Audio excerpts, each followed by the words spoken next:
Shalom, shalom. First and foremost, I want to begin by giving all praise and glory unto Yahweh, Bahashem Yahushai, Bahashem Ruach HaKodash. Double honors to the elders and to the apostles of Great Millstone, and enough respect to the brothers out there pushing and spreading the gospel of Yahweh, Bahashem Yahushai, to the faithfulness of the world.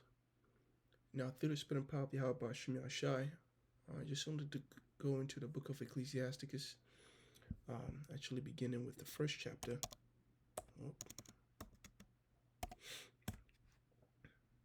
And Lord willing, this be edifying. It says, the words of the preacher, the son of David, king in Jerusalem, right? In other words, Solomon. It says, vanity of vanities, said the preacher, vanity of vanities, all is vanity. What profiteth a man of all his labor, which he taketh under the sun? One generation passeth away, and another generation cometh, but the earth abideth forever. And, one thing to keep in mind is that this is pretty much the tone of the entire book of Ecclesiastes. It highlights just how effed up this world is, right? And in understanding how crooked, right, and vain this world is, you do better in expecting what? The better kingdom of heaven, the better kingdom, which is the kingdom of heaven. And so all he does pretty much is explain how the wicked always gains an advantage over the righteous, but in explaining how, upside down this world is, he still, teaches that righteousness is good, right? And so this is pretty much, I'm going to quote the book of 2nd Ezra, the 7th chapter.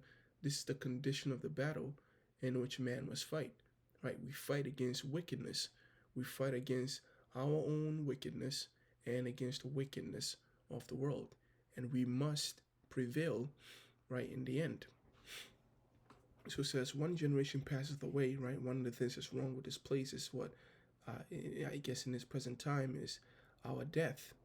One generation passeth away, and another generation cometh, but the earth abideth forever. The sun also ariseth, and the sun goeth down, and hasteth to his place where he arose. The wind goeth toward the south, and turneth about unto the north. It whirleth around about continually, and the wind returneth again according to his circuits.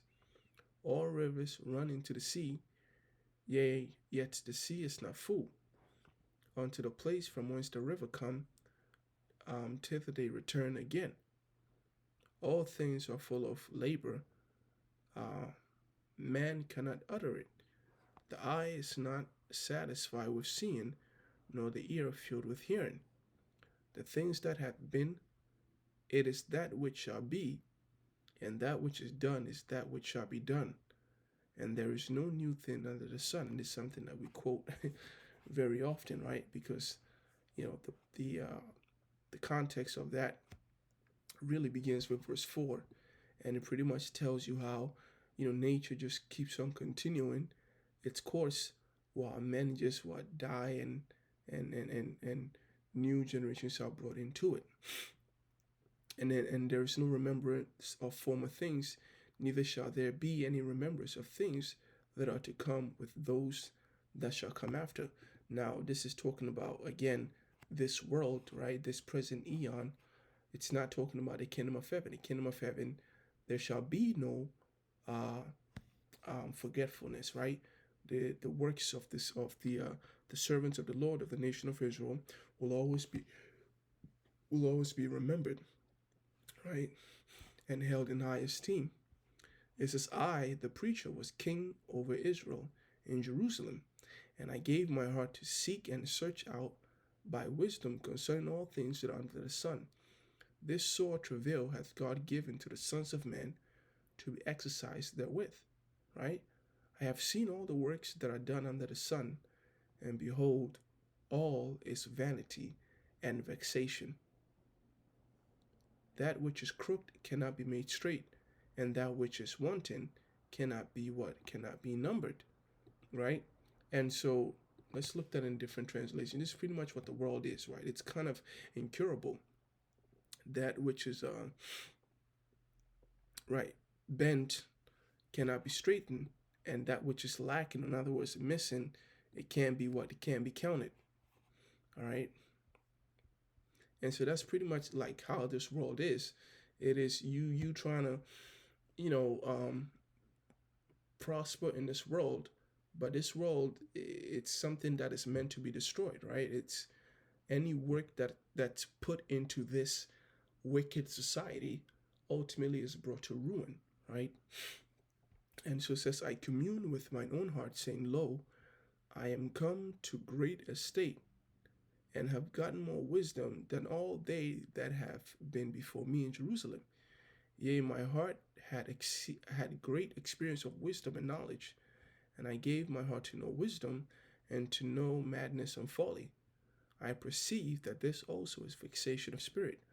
For in much wisdom is much grief, and he that increaseth knowledge increaseth sorrow.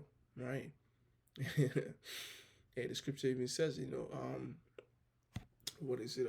Oppression makes a wise man mad. The reason a wise man is mad is because he knows what life ought to be. He knows how bad life is. And that's why even the saying goes that ignorance is bliss.